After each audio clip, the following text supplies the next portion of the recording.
Dear viewers, আসসালামু আলাইকুম। আশা করি আল্লাহর রহমতে আপনারা সবাই অনেক ভালো আছেন। স্বাগতম জানাই বেসিক মাইক্রোসফট ওয়ার্ডের নতুন এই পর্বে। আর আপনারা অবশ্যই আমার চ্যানেলটি সাবস্ক্রাইব করে রাখবেন এবং পাশে থাকা বেল আইকনটি বাজিয়ে দিবেন। তো কথা না বলে চলে যাই মূল ভিডিওতে।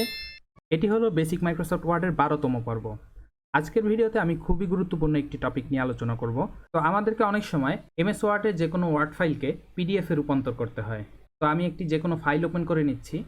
তো আমি এই মাইক্রোসফট ওয়ার্ডের ফাইলটি এখন পিডিএফ হিসেবে সেভ করব। তো বেশ কয়েকটা পদ্ধতিতে এমএস ওয়ার্ডের ফাইলকে পিডিএফে রূপান্তর করা যায়। তো আমি আপনাদেরকে সহজ দুটি উপায় আজকে দেখাবো। প্রথমটি হচ্ছে, আপনারা এখান থেকে ফাইলে যাবেন। ফাইলে যাওয়ার পরে সেভ অ্যাজ এখানে ক্লিক করবেন। এখানে ক্লিক করার পরে ব্রাউজে ক্লিক করবেন। আমি ডেস্কটপেই সেভ করলাম এবং এখান থেকে আমি এটাকে যে কোনো একটা নাম দিয়ে দিলাম, স্যাম্পল পিডিএফ। এবং এখান থেকে সেভ অ্যাজ টাইপ এটি পিডিএফ সিলেক্ট করে দিব। এখন আমি যদি সেভ বাটনে ক্লিক করি, আমার ডকুমেন্টটি পিডিএফ হয়ে গেল। এই হচ্ছে আমার পিডিএফ ফাইল। এটি হচ্ছে প্রথম উপায়। তো আরও একটি উপায়ে আমরা এমএস ওয়ার্ড থেকে পিডিএফ করতে পারবো। তো ভিউয়ার্স, ওয়ার্ড ডকুমেন্ট থেকে পিডিএফ করার আরও কয়েকটি জনপ্রিয় উপায় আছে। তার মধ্যে অন্যতম আরেকটি হলো, আমরা যে কোনো ব্রাউজার ওপেন করে নিব। ব্রাউজার ওপেন করার পরে আমি ওয়ার্ড টু পিডিএফ লিখে সার্চ দিব।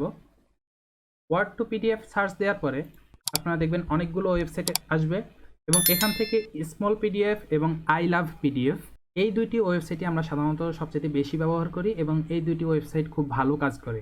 তবে একটা কারণে আমি আপনাদেরকে দুটো ওয়েবসাইটের কাজই দেখাবো। আমি দুটো ওয়েবসাইট দুটি ট্যাবে খুলে নিই। আমি স্মল পিডিএফ এবং আই লাভ পিডিএফ দুটি ওয়েবসাইটই খুলে নিলাম। আমি আমার ফাইলটি, অর্থাৎ এমএস ওয়ার্ডের এই ফাইলটি এখন আপলোড করব। চুজ ফাইলস, ডেস্কটপ থেকে টিউটোরিয়াল, ওপেন।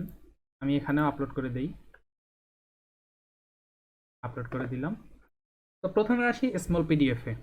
স্মল পিডিএফ এবং আই লাভ পিডিএফ দুটো মোটামুটি সেম, অর্থাৎ একইভাবে কাজ করে। তবে দুইটি ওয়েবসাইটের ভিতরে একটা পার্থক্য আছে। সেটি হলো, স্মল পিডিএফ বাংলা সাপোর্ট করে এবং আই লাভ পিডিএফ এটি বাংলা সাপোর্ট করে না। আমি এটি ডাউনলোড করি। স্মল পিডিএফে আরও একটি সমস্যা হলো, প্রতিদিন প্রতি 7 ঘন্টায় আপনি মাত্র একটি ফাইল কনভার্ট করতে পারবেন। এই যে দেখুন, আমি একটি মাত্র ফাইল কনভার্ট করতে পারবো। তারপরে আবার আগামীকাল অথবা 7 ঘন্টা পরে আমি আরও একটি ফাইল কনভার্ট করতে পারবো। এটা ফ্রিতে। তবে আপনি আনলিমিটেড অ্যাক্সেস পেতে চাইলে এদের প্রিমিয়াম যেই মেম্বারশিপ সেটি নিতে হবে আপনাকে। তো আমি ডাউনলোড করে নেই, সেভ টু ডিভাইস, ডাউনলোড করলাম, ওপেন করে নেই। এখানে ঠিকঠাক মতো এসেছে বাংলা ফন্ট। তবে আই লাভ পিডিএফে আমি যদি কনভার্ট করি, কয়েক সেকেন্ড সময় লাগবে এবং আমি ডাউনলোড করে নিলাম।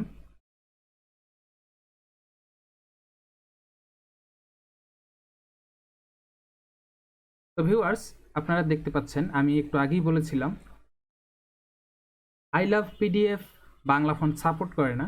সুতরাং আপনারা বাংলা ফন্ট যদি না হয়, তাহলে আপনারা যে কোনো একটা ওয়েবসাইটেই আপনারা ওয়ার্ড থেকে পিডিএফে কনভার্ট করতে পারবেন। তবে আপনারা যদি বাংলা কোনো ফাইল কনভার্ট করেন, তাহলে অবশ্যই আমি সাজেস্ট করব স্মল পিডিএফ। তো ভিউয়ার্স, আজকের মতো এ পর্যন্তই। আশা করি ভিডিওটি আপনাদের ভালো লেগেছে। সবাই ভালো থাকবেন, সুস্থ থাকবেন এবং বেশি বেশি প্র্যাকটিস করবেন। ভিডিওটি ভালো লেগে থাকলে লাইক করতে ভুলবেন না। সবার সুস্বাস্থ্য কামনায় আল্লাহ হাফেজ।